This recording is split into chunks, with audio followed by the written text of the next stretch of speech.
할렐루야. 이거 여러분의 가정에도 한번 적용해 보세요.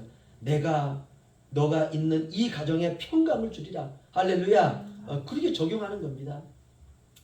오늘 모든 것은 하나님의 것이다 라는 제목으로 우리 학교에서 네 번째 말씀 시간을 갖도록 하겠습니다. 대한민국의 지성인이라고 불리울 수 있는 한 분이 있습니다. 지금은 고인이 되었지만 제가 청소년 때 그분의 글을 참 많이 읽었습니다. 그분이 이어령 씨인데요. 아시죠? 우리나라 요즘으로 말하면 문체부 장관이죠. 장관까지 하셨던 분입니다. 제가 그분 책 많이 읽다가 제가 예수 그리스도 믿고 난 이후에 그분 책을 안 읽었어요. 왜냐하면 예수를 믿지 않기 때문에. 그분은 예수님을 믿지 않던 분입니다. 정말 잘 나갈 때는 대한민국이 칭송하는 그런 지성인이고 인문학자였었는데요. 하지만 이분이 자기가 사랑하는 딸의 암과 죽음, 그리고 자신의 암과 질병과 죽음 앞에서 예수님을 믿게 됐습니다. 그리고 세례까지 받고 그리스도인이 되었습니다. 그분이 인생의 말년에 죽기 전에 마지막 인터뷰를 하는데 그분이 이런 고백을 합니다. 내가 가진 모든 것이 내 것인 줄 알았으나 내가 받은 모든 것은 선물이었다. 와, 놀랍죠? 이게 누구의 선물이냐? 하나님의 선물이었다는 거예요. 내가 가진 모든 것이 그게 학식이 되었든 지혜가 되었든 돈이 되었든 명예가 되었든 세상의 그 어떤 정말 그 위치가 되었든 내 것인 줄 알았는데 내가 잘났고 내가 공부를 잘했고 내가 남들보다 뛰어난 지성을 가지고 있기 때문에 이 모든 것이 다 내 것인 줄 알았는데 예수를 믿고 나서 회심한 이후에 보니까 내가 받은 모든 것은 다 하나님의 선물이었다. 이거 정말 놀라운 고백입니다. 제가 그분의 이 고백을 듣고 다시 그분 책을 좀 보기 시작했어요. 저는 이분의 이 고백을 통해서 알 수 있는 것은 이분 진짜로 회심했다. 제가 확신합니다. 회심은 그런 겁니다. 예수 믿기 이전과 예수 믿은 이유가 달라지는 거예요. 생각이 달라지고 감정이 달라지고 삶이 달라지고 인생관이 달라지고. 제가 형포 양문교회 와가지고 제 스스로를 이렇게 돌아본 적이 한 2번이 있는 것 같은데 그 중에 하나가 고집사님과의 대화였습니다. 지금도 잊지 않습니다. 목사님은 다 그런가요? 라고 하는 저를 향한 말이기도 했고 제 이야기를 딱 들으면서 제 충격을 먹었었어요. 생각이 내가 달라져야 되는구나. 감정이 달라져야 되는구나. 여러분 목사도 사람이기 때문에 자신이 유리한 쪽으로 인생을 드라이브를 할 수가 있습니다. 방향을 디렉션 할 수 있어요. 틀 수 있습니다. 모든 삶이 우리가 진짜 예수를 믿으면 예수 중심이 돼요. 할렐루야. 바라보는 시각이 달라지고 시각이 달라지니까 마음도 달라지고. 이어령 교수가 암에 걸려 죽음 앞에 자신의 인생의 말년에 딱 섰을 때에 죽음이 바로 내 옆에 있구나 라고 느꼈을 때 그분이 이렇게 말합니다. 내가 느끼는 죽음은 마른 대지를 적시는 소낙비나 조용히 떨어지는 단풍잎이에요.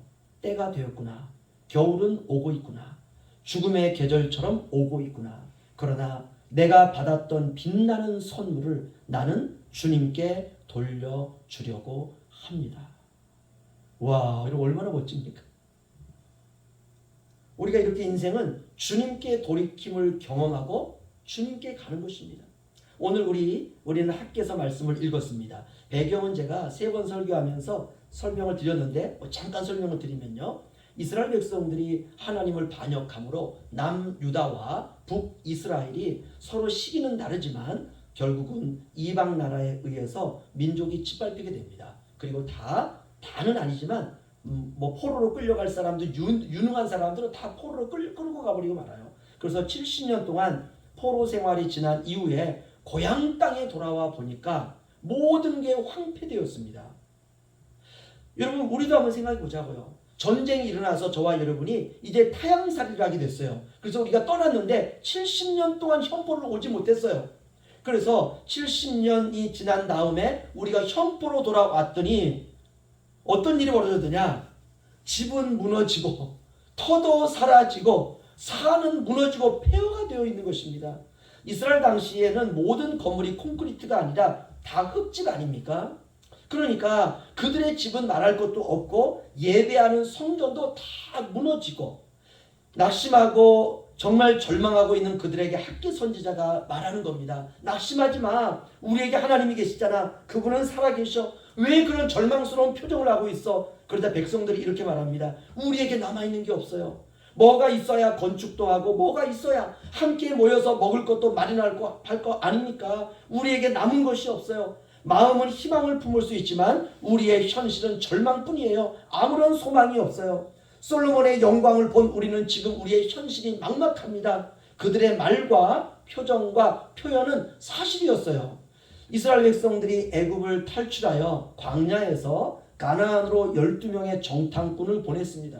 40일을 정탐하고 온 이후에 10명의 정탐꾼이 뭐라고 하느냐 하면 이렇게 말합니다.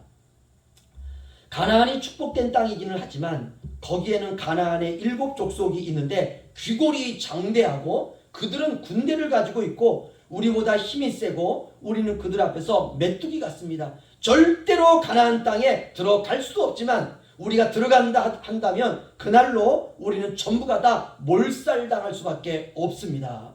이 10명의 보고는 맞는 말이었습니다. 현실적으로 타당한 말이었어요. 이때 여호수아와 갈렙이 이렇게 말합니다. 그 말이 맞지만 지금 10명이 말한 이 말이 맞지만 우리는 정복할 수 있습니다. 하나님이 우리와 함께 하시면 충분합니다. 뭐가 걱정입니까? 지금까지 애굽을 나와 광야에 이른 이 모든 과정을 생각하면 하나님이 우리를 구름기둥과 불기둥으로 인도하셨고 광야에 있었던 이민족들도 우리를 죽이려고 했던 다른 타민족들도 하나님이 기적적으로 물리쳐 주셨습니다. 용기를 냅시다. 희망을 가집시다. 들어가면 됩니다. 하나님이 우리와 함께 하십니다. 그러자 이스라엘 백성들이 분노를 표출하기 시작했어요. 모세를 향하여서 여호수아를 향하여서 갈렙을 향하여서 당신이 우리를 이곳으로 인도해서 죽게 하는 것 아닙니까? 그리고 화를 내고 분노를 발하기 시작합니다. 현실은 절망이죠. 우리의 힘으로 이길 수가 없습니다. 하지만 믿음은 그 상황에서 발휘되는 게 믿음이에요. 신앙은 그렇게 시작하는 것입니다. 내가 가진 것을 가지고 시작하는 건 믿음이 아닙니다. 이제까지의 모든 것을 다 내려놓고 12년 동안 혈육병을 앓았던 그 여인이 주님 앞에 나와서 두렵고 떨리는 마음으로 주님만 바라보았던 것처럼 우리도 그렇게 내가 이전에 살아왔던 나의 모든 틀과 나의 털을 내려놓고 주님만 바라보기 시작하는 바로 그것이 믿음의 시작입니다. 오늘 학교에서도 마찬가지입니다. 가진 것이 없는데 무엇을 할 수 있습니까? 라고 하는 이 말은 사실이었습니다. 여러분, 오늘날 모든 평가의 기준은 사람들에게 있는 소유입니다. 내가 가진 돈이 없는데 내가 무엇을 할 수 있을까? 여러분, 이거 맞는 말입니다. 우리는 자본주의 세계에 살고 있기 때문에 모든 기준이 자본이에요. 여러분, 자본이라는 게 뭡니까? 금과 은과 주식과 돈이죠. 그래서 돈이 없으면 세상은 캄캄하게 보여요. 돈이 없으면 모든 시도를 멈추게 됩니다. 돈이 없으면 인생은 가시밭길이에요. 돈이 없으면 시작도 못합니다. 돈이 없으면 기운도 없고 돈이 없으면 의욕도 없고 돈이 없으면 살아갈 용기도 없어지는 것입니다. 이것이 바로 돈에 중독된 징후입니다. 마치 술이 없으면 살 수 없는 알코올 중독자처럼 중독이 되어 있는 것입니다. 물론 우리는 나 중독 아니야 라고 생각하죠. 이유는 돈이 있기 때문에 그렇습니다. 예를 들어서 어떤 사람이 술을 참 좋아하는데 모든 돈을 전부 투자해가지고 자기 창고에다가 술을 1톤을 쟁여놨습니다. 이 사람은 자기가 중독자라고 여기지 않습니다. 왜냐? 언제든지 자기가 마시고 싶은 술이 있기 때문에 필요할 때가 되면 마시면 되는 것입니다. 술 때문에 무엇을 할 필요가 없어요. 쌓여있기 때문에 든든합니다. 온갖 종류의 술이 창고에 가득가득 쌓여 있습니다. 있는 돈 다 투자해서 술에 쏟아 부었습니다. 그런데 문제는 이제 그 술을 먹기 시작하던 어느 날 창고의 문을 딱 여는 순간 술이 한 병도 없는 거예요. 문제는 그날부터 시작이 되어요. 그때 압니다. 내가 중독자인지 중독자가 아닌지. 지금 이스라엘 백성들이 소유의 문제 앞에 서 있습니다. 뭐가 있어야, 비빌 언덕이 있어야 성전을 짓든지 말든지 할 것 아닌가. 이런 현실 앞에서 이거 어떻게 해야 됩니까? 학계도 알아요. 알고 있습니다. 그때 하나님께서 삭개에게 이렇게 말씀합니다. 2장 8절 보시면요. 은도 내 것이요 금도 내 것이니라. 만군의 여호와의 말이니라. 아멘. 이 말이죠. 금도 하나님 것이고 은도 하나님 것입니다. 만군의 여호와의 말씀입니다. 힘내세요. 돈이 필요하면 하나님이 돈도 주실 것이고, 건강이 필요하면 하나님이 건강도 주실 것이고, 지혜가 필요하면 하나님이 지혜도 주시고, 성전을 건축하는데 기술자가 필요하면 기술자도 주시고, 재료가 필요하면 재료도 공급해 주실 것입니다. 뭐가 걱정됩니까? 걱정할 시간에 기도합시다. 걱정할 시간에 소망을 품읍시다. 저 하늘도, 저 보이는 산도, 저 바다도, 저 우주도 모두가 다 하나님의 것입니다. 그분이 모든 것을 다스리고 계십니다. 하나님은 만군의 여호와이시잖아요. 힘을 냅시다. 용기를 가집시다. 할 수 있습니다. 절망하지 맙시다. 희망을 가집시다. 여러분이 보기에 무너진 성전의 남은 모양이 초라하기 그지없지요. 저도 압니다. 제 눈에도 그렇게 보입니다. 저 성전이 우리 집에 있는 계집보다도 못하다는 것을 저는 알고 있습니다. 우리가 무슨 실력이 있어서 옛날의 성전의 모습을 다시 지을 수 있겠습니까? 그때 기술자였던 사람들이 지금은 아무도 없습니다.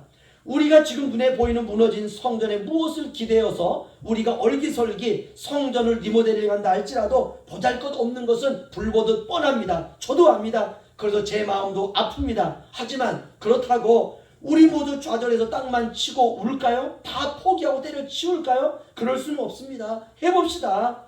불평하고 원망할 시간에 산에서 나무를 잘라다가 리모델링 해봅시다. 실력이 없다고 하기 전에 못질을 한번 해봅시다. 나는 기술도 없고 나이도 들고 힘이 없다고 푸념하지 말고 청소라도 합시다. 과거의 영광을 생각하면서 마음이 울적한 시간에 손에 망치라도 들고 우리가 못 하나라도 박읍시다. 학교 선지자가 백성들에게 희망을 주는 거예요. 소망을 주는 것입니다. 우리 2장 8절 9절 우리 함께 다시 한번 읽어보죠. 시작. 은도 내 것이요 금도 내 것이니라. 만군의 여호와의 말이니라. 이 성전의 나중 영광이 이전 영광보다 크리라. 만군의 여호와의 말이니라. 내가 이곳에 평강을 주리라. 만군의 여호와의 말이니라. 아멘. 이 성전의 나중 영광이, 우리가 지금 지으려고 하는 보잘것없는 이 성전이 솔로몬의 영광보다 크리라. 백성들이 짓는 이 성전이 볼품없을 것입니다. 그러나 솔로몬의 영광과 비교할 수 없는 영광을 하나님이 우리에게 주실 것입니다. 만군의 여호와의 말씀입니다. 내가 이곳에 평강을 주리라. 만군의 여호와의 말이니라. 여러분, 백성들이 절망 가운데 서 있을 때 이 학개 선지자의 이야기 말을 듣고 백성들이 어땠을까요? 힘을 얻었습니다. 용기를 얻었습니다. 성전은 외형이 아니구나. 성전은 크기가 아니구나. 성전은 거칠애가 아니구나. 성전은 사람들이 생각하는 그런 것이 아니구나. 성전은 만군의 여호와 하나님이 거하시는 곳이구나. 하나님이 없는 성전은 아무리 커도 껍데기구나. 이걸 안 거예요. 눈이 열린 것입니다. 여러분, 그렇습니다. 폐허 속에서 믿음은 빛이 나는 것입니다. 절망 속에서 꽃은 피어나는 것입니다. 여러분, 산이 불타버렸다고 울기에는 우리가 너무 빠릅니다. 불타버린 산 속에 피어오르는 작은 새싹들이 있습니다. 여러분, 새로운 시작이죠. 지금 고향에 돌아온 이스라엘에게 필요한 것은 캄캄한 밤의 별빛이었습니다. 여러분, 신앙은 그런 겁니다. 믿음은 그런 것입니다. 때때로 우리의 인생에 가난이 올 때가 있습니다. 그럴 때 오늘 이 말씀을 꼭 기억하셔야 돼요. 은도 내 것이요 금도 내 것이니라. 여호와의 만군의 여호와의 말이니라. 아멘. 여러분, 이것이 신앙입니다. 하나님이 주시는구나. 하나님이 공급하시는구나. 모든 건 그분의 소유구나. 모든 것은 하나님의 것이구나. 그분이 그분의 자녀에게 공급해 주시는구나. 금도 은도 내 아버지의 것이구나. 여러분, 구하면 됩니다. 우리가 때때로 인생이 무상하다고 느낄 때 오늘 말씀을 기억하는 것입니다. 이 성전의 나중 영광이 이전 영광보다 크리라. 만군의 여호와의 말이니라. 내가 이곳에 평강을 주리라. 만군의 여호와의 말이니라. 할렐루야. 여러분, 때때로 가정을 바라볼 때마다 마음이 답답할 때가 있습니다. 그럴 때 이 마지막 구절, 내가 이 가정에 평강을 주리라. 네 눈에 볼 때는 불만족스럽지, 네 눈으로 볼 때는 보잘것이 없지, 그러나 내가 이곳에 평강을 주리라. 만군의 여호와의 말이니라. 여러분, 하나님께서 이전보다 지금부터 살아갈 내 인생을 영광스럽게 하신다는 것입니다. 지금부터가 내 인생의 최고의 절정이구나. 아직 내 인생의 최고의 시기는 지나지 않았구나. 이제부터 시작이구나. 나이는 숫자에 불과하구나. 이전에는 행복했지만 이전의 행복은 아무것도 아니구나. 지금부터 더 큰 행복이 하나님이 나에게 주시려고 준비하고 계시는구나. 여러분, 소망을 갖는 것입니다. 믿음을 갖는 것입니다. 저와 여러분에게 인생의 황금기는 아직 오지 않았습니다. 이 성전의 나중 영광이 이전 영광보다 크리라. 여러분, 꼭 기억해야 됩니다. 인생은 이제부터 시작입니다. 청년의 마음으로 살면 그 사람을 청년이라 그래요. 하지만 청년이라도 자포자기하는 마음으로 살면 이미 마음이 늙은 것입니다. 모세는 120살에 죽을 때에도 그의 눈에 총기가 살아있었다라고 성경은 기록하고 있습니다. 여러분, 그 사람이 신자입니다. 절망 속에서도 희망을 노래한 선지자, 바로 그 사람이 학개입니다. 제가 붙여준 별명이에요. 절망 속에서 희망을 노래한 선지자. 여러분, 저와 여러분이 그렇게 돼야 됩니다. 우리의 현실이 힘들고 어렵고 초라해 보일 때, 우리 인생 자체가 초라해 보일 때, 그때 학개서 2장 9절의 말씀을 꼭 여러분 선포하세요. 이곳에 평강을 주리라. 내 인생에 평강을 주리라. 내 가정에 평강을 주리라. 하나님께서 오늘 우리 교회에 나오신 우리 모든 성도님들 가정에 평강으로 함께 하시기를 주의 이름으로 축원합니다. 기도하겠습니다.